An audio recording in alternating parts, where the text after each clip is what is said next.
Now if I play keys on my keyboard, nothing is happening because I haven't told Pro Tools where to send the MIDI information to. Where do those ones and zeros go? And to do that, I need to set the input and output. Now I could go to my mixer and set input and output, but I'm going to show you a little thing with the edit window where I can add other columns right in the edit window, anything from my mixer. For example, there's I/O, and that will show up in a column here. So the first box here tells me where it's receiving input from. It's set to all, but I might want to receive input only from my Triton, which means if I banged on my hand sonic, nothing would come in. But I'm going to leave it at all. And then where do the MIDI notes go to? And that I want to send to my Triton.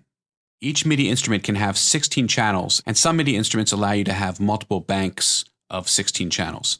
So I'll send it to Triton Extreme Channel 1. The track is highlighted here. I will play and let's see if we have a sound.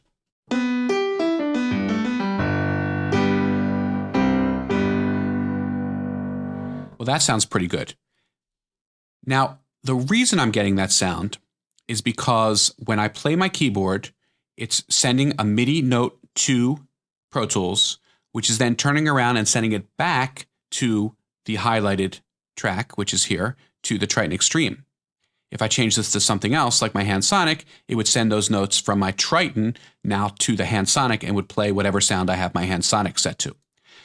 The reason this happens is because I have under my options menu, MIDI through checked.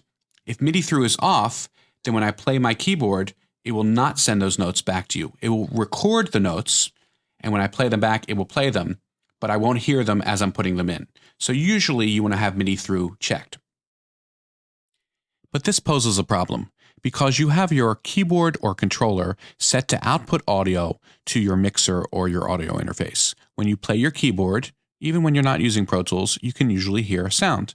But at the same time, now that I'm in Pro Tools, I'm sending MIDI notes to Pro Tools, and I've set my track to send those notes back and play my keyboard, which means that if I play a note on my keyboard, I will hear it first directly out of the keyboard, and then Pro Tools will send a message to play that same note back again.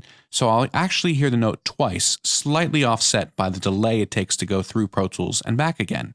That's not a good thing. So what you want to do is look for something on your keyboard called local mode.